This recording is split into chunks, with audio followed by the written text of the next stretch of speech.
Well, and a big part of the problem with the woke religion and, the new left, the modern left, not the like 60s new left, is that it's amoral.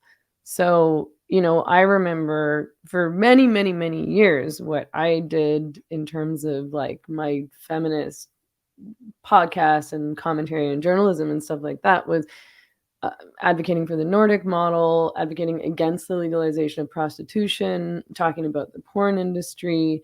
And every time I would talk about porn and prostitution, I would be accused by leftists of being moralistic. And I think at the beginning I rejected that because I grew up in a household that was not religious at all, and in fact really opposed to organized religion. So I guess I never even thought about it as an identity, but I suppose I would be agnostic. But at a certain point I was like, wait a minute, like, is having morals a bad thing? Why are you behaving as though having morals and ethics is something that's undesirable? And then it's sort of like, well, no wonder these people have come to a place, although of course horrible things have been done in the name of religion too, where kind of anything goes. I mean, in terms of the prostitution debate and the porn conversation, the left's approach is really based solely on consent, and consent is very narrow in their minds. So if there's payment, then there's consent. Like if the woman agrees, if it's two consenting adults, then everything's above board and we don't need to have any other conversation about this around ethics, around morals. And so much of that is a rejection of religion. But of course, as we've discussed, these ideologies are also very, very religious. And I think the sex work one is worth talking a little bit about. yeah. Because on the one hand, it's a mystery. Why, for people that are obsessed with victimhood ideology, why would you not see women? And we've been writing about. I think you saw on our Twitter, we wrote about a 14-year-old girl that we got off the street. Yeah. Now you get to a 14-year-old girl, and there's no debate. So even the most woke people are on board with getting 14-year-old girls off the street.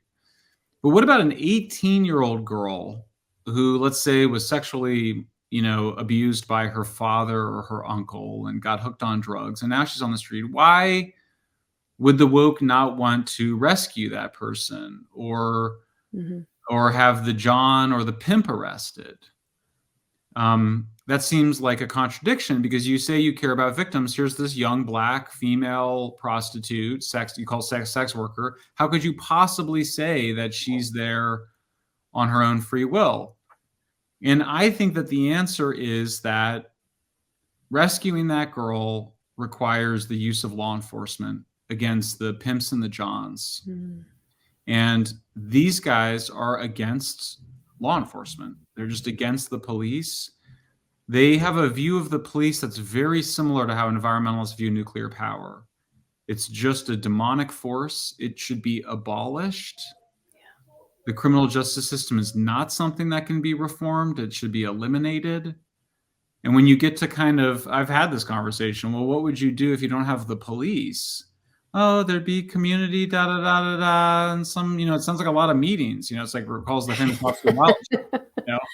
Would have been a socialist, but there's too many meetings. I mean, we're just gonna have like meetings and like sing-alls with trying to get like the pimps to stop trafficking and chemically enslaved girls. I mean, well, and it's all voluntary. Like what the solution they're offering are unpaid positions. The solutions offered to me in terms by like leftists and anarchists and so on and so forth to this abolish the police mantras are like, oh yeah, the community would take care of it. We're just essentially relying on the good of people in the community. And by people, I think we have to say men, because who else is going to be the enforcer? It's going to be men, not women, realistically. And those men are inevitably going to be the same men, not all men, but some of them are going to be the same men who are domestic abusers or rapists or exploiters themselves. Like there's no real accountability system there. And yeah, I mean, that anti-criminalization argument has been around for some time now. And I think it's quite irrational. Yeah, though I think it's irrational, but I do think it's also a morality in the sense that it's saying something, it's making broad generalizations about what's good and bad. Mm.